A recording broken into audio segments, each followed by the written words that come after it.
Welcome back again mga ka-Motorworks. Ito may gagawin tayong isang keyway. Okay, copper racer. Ito may tagas na po yung clutch side dito mga ka-Motorworks. Ayun ang kita. Ayun po, basa na po dito yan. Basa na, paikot. Ayun magpapalit po tayo ng gasket. At total ano na rin siya, sliding clutch na. Magpapalit na rin po tayo ng clutch sliding dito. Okay, at bigyan natin siya konting lakas para medyo persado siya sa kanyang clutch side. Okay, samahan po ninyo ako mga ka-Motorworks. Umpisahan na po namin. Ayun, dinrain na po namin yung kanyang lagis. Okay, umpisahan na po namin. Kagandahan lang dito ka-Motors, kahit hindi ka na, yung putres niya, walang putres daw, nandito siya. Hindi ka na magkakalas. Tapos yung tambucho, maluwag yung allowance niya dito. Okay. Ito lang yung kakalasin namin, pati yung kick starter, pati yung motor.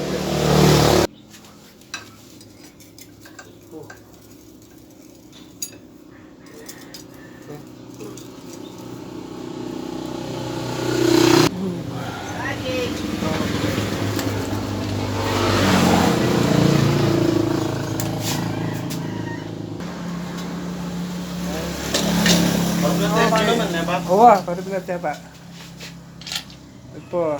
Saka kayo pa-adjust na din. Apo itong tayo na. Okay, ayan po, ka-Motors.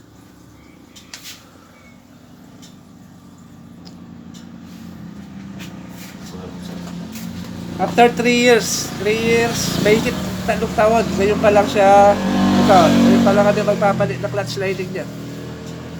Isang copper racer. Keyway, copper racer.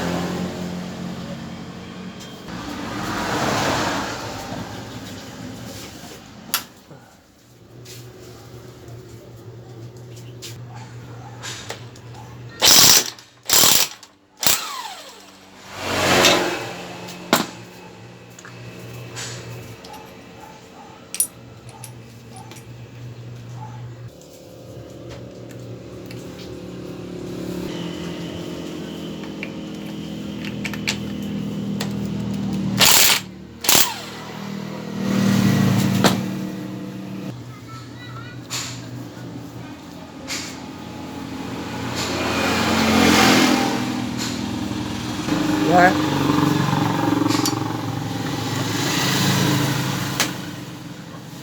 Ano?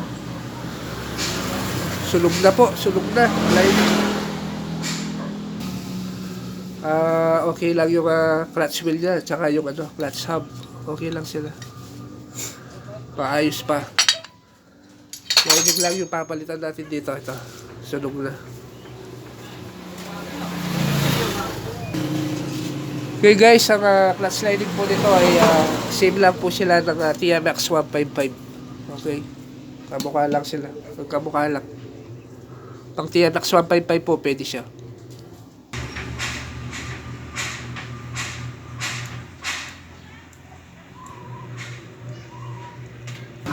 Ito tips ka-Motors, kapag po ganito po yung clutch hub ninyo, yan, wala po siyang ukay dito, wala siyang ukap. Kailangan yung spline washer natin ay manipis. Okay? Huwag mong ilalagay yung makapal. Kapag makapal yung linagay mo, halos mahirapan ka magkambyo. Halos kalahati lang yung pumapasok. Hindi siya totally pumapasok. Okay? Kapag naman may ukap dito, yung clutch hub, ang gagamitin yung spline washer, yung makapal. Okay? Guess nyo na. Okay, yung iba kasi kapag nagpalit sila ng clutch hub dito, walang hukab dito. Tapos yung ilalagay pa nilang spline washer yung makapal. Kaya hirap silang magkambyo. Minsan kalahati lang yung pumapasok kapag mag-change gear ka. Okay, tips lang po yan. Yan, halos maayos pa naman yung kanyang clutch damper. Wala pa siyang alog. Okay. Yan, wala pa siyang hukab dito. Maayos pa.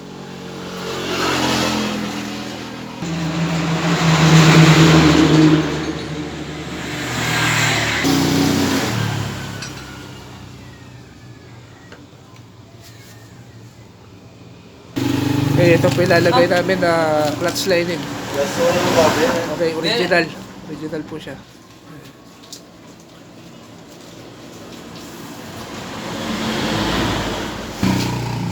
Okay, ito na po. Flat sliding. Flat plate. Ayan.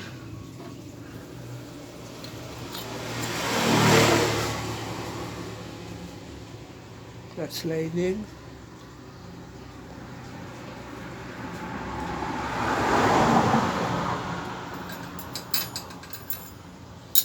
Clutch plate. Magpag tayo ng isang clutch plate ka motors. Ito.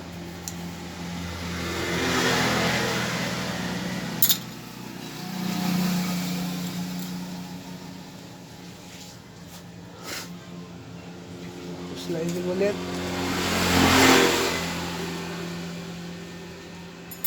Clutch plate.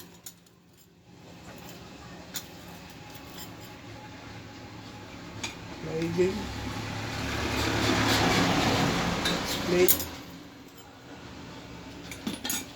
Okay, sliding.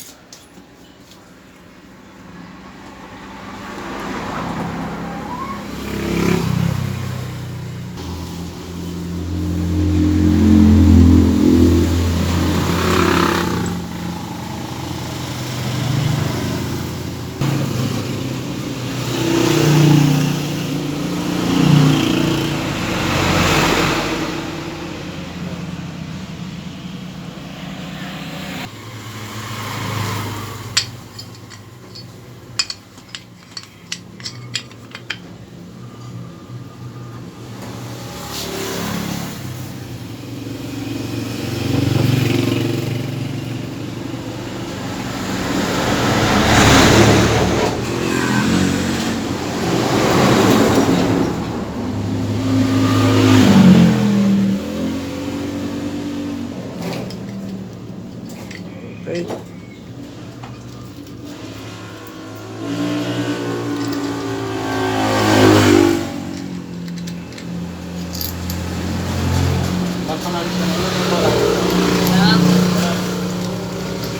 Panalik. Tali mo.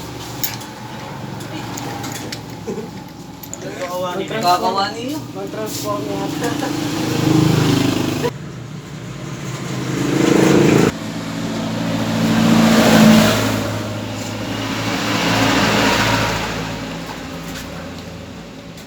Okay ka motors, tapos na po tayo. Yan na. Sige. Okay. Shoutout po sa inyo lahat.